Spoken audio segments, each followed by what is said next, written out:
युद्ध के उपकरण युद्ध के परिणाम को निर्धारित कर सकते हैं, लेकिन हथियार सिर्फ एक उद्देश्य के लिए डिजाइन होते हैं, मौत के लिए, मारने के लिए। यहां हम दूसरी दुनिया के दौरान दोनों पक्षों द्वारा मैदान में उतारे गए कई घातक हथियारों में से 3 की ओर देखते हैं। हथियार के मामले में उप मशीन गन पिस्तौल और पूरी तरह से स्वचालित युद्ध राइफल के बीच कहीं बैठता है।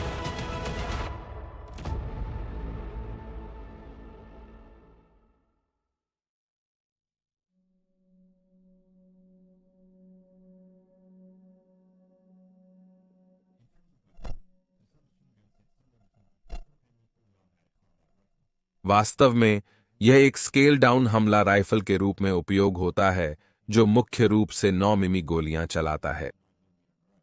पहली विश्व युद्ध के समय उप मशीन गन का आविष्कार हुआ था, जिसकी उत्पत्ति स्वचालित पिस्तौल के विकास से शुरू होती है और फिर इसमें छोटे राइफल आकार के हथियारों को जोड़ती है, जिसमें पिस्तौल गोली के लिए चैम्बर बना रहना शामिल है। उप मशीन गन ने संकरे युद्ध में संकीर्ण खाई को हमला या बचाव करने में मदद की। ब्रिटेन ली एनफील्ड 303 या जर्मनी गेवेहर 99-8 जैसे भारी राइफलों के मुकाबले सैनिकों के लिए खाइयों में उप मशीन गन को घुमाना और 1 मिनट में बोल्ट एक्शन हथियारों से अधिक गोलियां छोड़ना आसान था। एक उप मशीन गन लिए हुए सैनिक आसानी से समूह दुश्मन सैनिकों को खाई में नीचे कर सकता था। एक उप मशीन गन की प्रमुख समस्या थी कि इसमें पूर्ण युद्ध राइफल की प्रभावी श्रेणी नहीं थी। जर्मनी इसी वजह से उन्हें मुख्यतः घुसपैठ इकाइयों का उपयोग करते थे, जो छोटी टीमें दुश्मन के पीछे छिपकर खुफिया जांच या आपूर्ति लाइनों की बाधा करती थीं। युद्ध के बाद भी उप मशीन गन की प्रयोगिता बनी रही। सिर्फ सैन्य ही नहीं, अमेरिका के कानून प्रवर्तन एजेंसियां भी इसका उपयोग कर रही थीं, जो युद्ध के अवशेष के कारण भारी हथियारों से सुसज्जित अपराध गिरोहों से निपट रही थीं। 1921 में दुनिया की प्रसिद्ध उपमशीन गन थॉम्पसन, जिसे टॉमी गन के नाम से जाना जाता है, का नामकरण हुआ और यह 1920 और 30 के दशक के पुलिस और गैंगस्टरों के युद्ध का प्रतीक बन गया। थॉम्पसन को सैन्य हथियार के रूप में अनुकूलित किया जाएगा और द्वितीय विश्व युद्ध में सहयोगियों की सेवा करेगा। ब्रिटेन ने स्टेन गन निर्मित किया, जिसे छोटे टुकड़ों में तोड़कर आसानी से छुपाया जा सकता था, इसलिए यह यूरोप के प्रतिरोध समूहों और एजेंटों के लिए बड़ी संख्या में हवाई ड्रॉप किया गया। जर्मनी MP-40 का विकास कर रहे थे, जो थॉम्पसन के समान प्रतीकात्मक है, लेकिन सबसे घातक सब मशीन गन PPH-41 पूर्वी मोर्चे पर मिलती है। इस हथियार की कहानी 1940 में फिनलैंड के सोवियत संघ आक्रमण से शुरू होती है, जिसने विंटर वॉर को उत्तेजित किया। घने वनों के युद्ध में दोनों पक्षों ने सबमशीन गन का बहुत उपयोग किया, जिससे निकट तीव्र युद्ध हुआ। सोवियत संघ बल अपने हथियारों के प्रदर्शन से असंतुष्ट थे, विशेष रूप से finish Sumi KP-31 submachine gun के सामने, जिसमें 70 एक गोली की ड्रम मैगजीन थी। सोवियत संघों ने नई सबमशीन गन का निर्माण करने का निर्णय लिया, जिसमें फिनिश हथियार की 70 एक गोली वाली मैगजीन शामिल थी, जिसका परिणाम PPD-40 बना, जो तुरंत उत्पादन में ले लिया गया।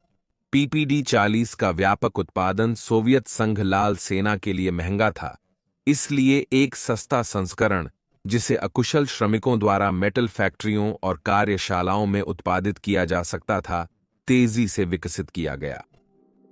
PPH-41 का उत्पादन आसान था और 1942 के वसंत में प्रतिदिन करीब 3000 निर्माण हो रहे थे। लाल सेना को बड़ी संख्या में सैनिकों और हथियार की आवश्यकता थी जर्मनी हमले का सामना करने के लिए, इसलिए अनेक इकाइयां PPH-41 का उपयोग करती थीं। सामान्य रणनीति थी कि उपमशीन गन वाले सैनिक सोवियत संघ टैंकों के पीछे बढ़ते थे, जर्मनी लाइनों को तोड़ते और उपमशीन गन की अधिक प्रभावशालिता का फायदा उठाकर जर्मनियों से संघर्ष करते थे। PPH-41 की रेंज जर्मनी MP-40 से अधिक थी। यह शक्तिशाली गोली चलाता था, फिनिश प्रेरित 70 एक गोली की मैगजीन और दोगुनी आग की दर के साथ। इसमें एक रोचक विशेषता थी, एक सरल गैस संतुलक का डिजाइन, जो झोंकों के चलने पर मुख्य को ऊपर उठने से रोकता था। इससे सटीकता बढ़ती है।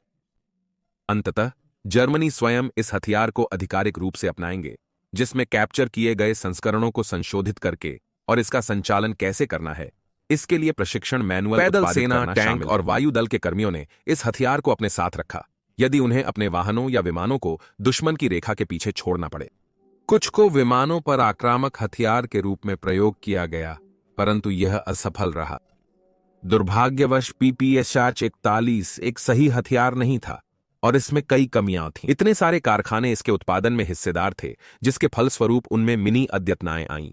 यही कारण था कि अन्य कारखानों के उत्पादित भागों से उनका आदान प्रदान संभव नहीं था। उपरोक्त गैस कंपेंसेटर में गंभीर कमी थी।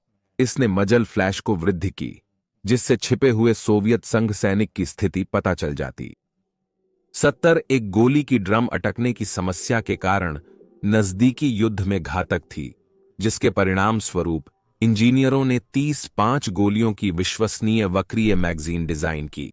इसमें अंततः एक सरल स्लाइडिंग बोल्ट सुरक्षा थी, जो यदि हथियार को ठोकर लगी तो अनजाने में गोली चला देती थी। सभी कमियों के बावजूद यह हथियार सोवियत संघ युद्धों में सफलता की प्रमुख कुंजी रहा। युद्ध के बाद भी हथियारों का व्यापक उपयोग चीन और चेकोस्लोवाकिया सहित कई देशों में हुआ। वास्तव में 1990 के दशक के युगोस्लाविया युद्धों में उपयोग के लिए हथियार क्रोएशिया में निर्मित हो रहे थे, जो PPSH-41 की तरह दिखाई नहीं देते, लेकिन कार्यवाही समान थी।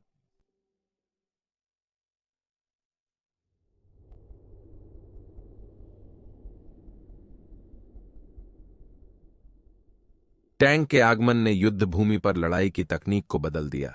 टैंक अपने पथ में प्रतिबंधों को पार कर सकते थे, जो सैनिकों या घोड़ों को रोकते। उनमें बड़ी आग्नि शक्ति थी और वे कवच से सुरक्षित थे। टैंक के खतरे ने सभी पक्षों को पैदल सैनिकों के लिए एंटी टैंक हथियारों के विकास में निवेश करने के लिए प्रेरित किया, जो इन हथियारों पर सबसे अधिक संवेदनशील थे, यदि नजदीक मित्र टैंक या तोपें नहीं होतीं। प्रारंभिक टैंक सैनिकों द्वारा लाए गए राइफल आधारित गोलियों के खिलाफ सुरक्षित थे, इसलिए उन्होंने अधिक शक्तिशाली राइफलों का डिजाइन करने की दिशा में कदम उठाए, जो कवच को छेद करने और कर्मी को मारने के लिए थे। जर्मनियों ने पहले कवचित हमले का सामना किया और उन्होंने के राउंड जैसी एंटी आर्मर गोलियां और भारी राइफलों के विकास में अग्रणी भूमिका निभाई, जिसे सामान्य राइफल से चलाया जा सकता था, और बाद में 13.2 मिलीमीटर मॉजर 1918 टी गेवेहर जैसी एंटी टैंक राइफल भी विकसित की। द्वितीय विश्व युद्ध के शुरुआत तक टैंकों का कवच इतना मोटा हो गया था कि राइफल आधारित हथियार असर निष्पादन हो गए थे। उन्होंने विस्फोटक गोलियां चलाने वाले हथियारों का उपयोग करने का निर्णय लिया, जिसने संयुक्त राज्य अमेरिका बाजूका की ओर मार्गदर्शन किया, जो एक छोटे विस्फोटक चार्ज के साथ एक रॉकेट चलाता था। जर्मनी बाजूका से प्रभावित होकर उन्होंने अपना बड़ा संस्करण पैंजर श्रेक विकसित किया और एक और शक्तिशाली एंटी टैंक हथियार बनाने का कार्य शुरू किया, जो सैनिकों को टैंकों को नष्ट करने में सहायता देगा। 1942 में जर्मनियों ने 400 ग्राम विस्फोटक वाले फॉस्पैट्रोन के विकास और परीक्षण पर काम शुरू किया। परीक्षण में फॉस्पैट्रोन 140 मिमी तक की इस्पात कवच को भेद सकता था। जर्मनी सेना ने इतनी प्रभावित होकर इसे उत्पादन में लिया और एक बड़े हथियार के विकास का अनुरोध किया, जिसका परिणाम स्वरूप पैंजरफाउस्ट आया। प्रारंभिक पैंजरफाउस्ट 35.1 किलोग्राम वजनी था और इसकी लंबाई 1 मीटर से अधिक थी। इसमें एक मूल लॉन्च ट्यूब था, जिसके सामने एक बड़े आकार का प्रक्षेपण था, जो अपनी लकड़ी की पूंछ से ट्यूब में फिट होता था। इसमें फोल्डिंग मेटल फिन्स थे, जो लक्ष्य को स्थिर रखने में सहायता करते थे। पहली नजर में पैंजरफाउस्ट रॉकेट हथियार लगता है, लेकिन ऐसा नहीं है। वास्तव में यह रिकॉयललेस राइफल है, जो एक रॉकेट की तरह केवल एक प्रोपेलेंट चार्ज का उपयोग करता है, जो इसे लॉन्चर से लक्ष्य तक पहुंचाता है। फायरिंग के बाद सैनिक ट्यूब को फेंककर अपनी राइफल के पास तेजी से जा सकता था, फिर सामान्य पैदल सैनिक बन जाता, जो बाजूका और पैंजर श्रेक टीमों के साथ संभव नहीं था। पैंजरफाउस्ट ने जर्मनी पैदल सैनिकों को एक भयानक एंटी आर्मर पंच प्रदान किया, धन्यवाद इसके वारहेड के आकारित चार्ज डिजाइन के लिए।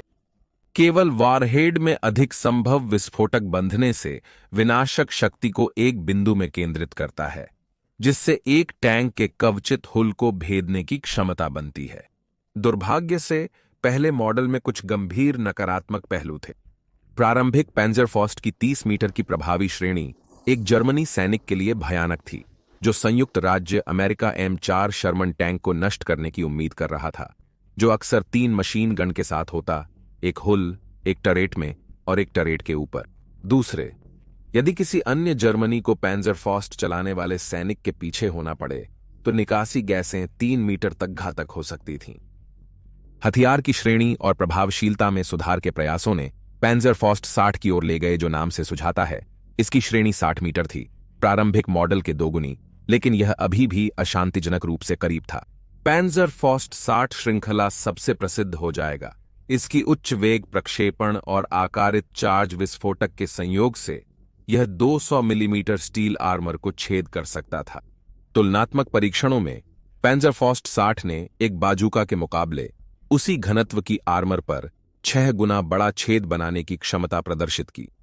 रेंज पूर्वी मोर्चे के खुले मैदानों से लड़ाई स्विच होने पर पोलिश और अंततः जर्मनी शहरों की सड़कों पर पैंजरफॉस्ट टैंकों ने जर्मनी सैनिकों के नष्ट भवनों में छिपने के साथ एक आदर्श घातक हथियार का कार्य किया। पैंजरफॉस्ट हल्के आर्मर वाले वाहनों जैसे संयुक्त राज्य अमेरिका हाफ ट्रैक या खुदाई की गई दुश्मन स्थितियों के खिलाफ उपयोगी था। बाद के मॉडलों ने रेंज 150 मीटर तक बढ़ाई, लेकिन इनसे सीमित उपयोग हुआ क्योंकि तब तक जर्मनी युद्ध मशीन का काम समाप्त हो चुका था। फिर भी सहयोगी देशों ने पैंजरफॉस्ट की प्रभावशीलता का ध्यान रखा। कई संयुक्त राज्य अमेरिका इकाइयों ने उनके बड़े स्टॉक को पकड़ा और उन्हें अपने पूर्व मालिकों पर मोड़ दिया। 1950 के दशक तक भूतपूर्व जर्मनी पैंजरफॉस्ट और स्थानीय निर्माण प्रतिलिपियां विभिन्न सेनाओं में सेवा करती रहीं। पैंजरफॉस्ट शक्तिशाली हथियार होने के बावजूद युद्ध में नष्ट हुए टैंकों की कुल संख्या में उसका हिस्सा छोटा था। जर्मनी टैंकों, एंटी टैंक गन, तोपखाना और विमानों का उपयोग करना पसंद करते थे सहयोगी टैंकों को नष्ट करने के लिए। यह अन्य सभी जर्मनी पैदल सेना के एंटी टैंक हथियारों से भी अधिक टैंकों को नष्ट करने में समर्थ था। फिर भी नष्ट इमारतों या जंगल में छिपे जर्मनी सैनिकों की दृष्टि, जो इस अद्वितीय और घातक हथियार को ले रहे होंगे, सहयोगी टैंक कर्मियों के लिए भयावह होनी चाहिए, जो शायद सोच रहे होंगे कि अगला कहां से आएगा।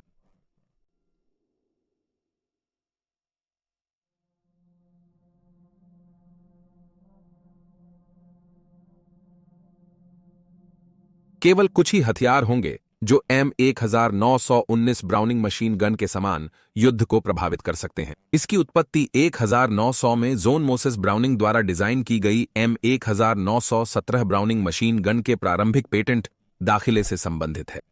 M1917 एक क्रूसर्व्ड बेल्ट फेड मशीन गन था जिसे बारेल के चारों ओर पानी की जैकेट से ठंडा किया जाता था, और यह पहली विश्व युद्ध के अंतिम दिनों में अमेरिका की प्रमुख भारी मशीन गन बन गई थी।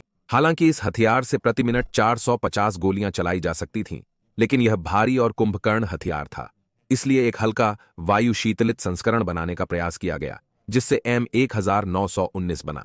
M1917 की तुलना में हल्के होने पर भी M1919 को संभालने के लिए कम से कम 2 पुरुषों की जरूरत पड़ती थी, जो पैदल सेना में प्रभावी थे।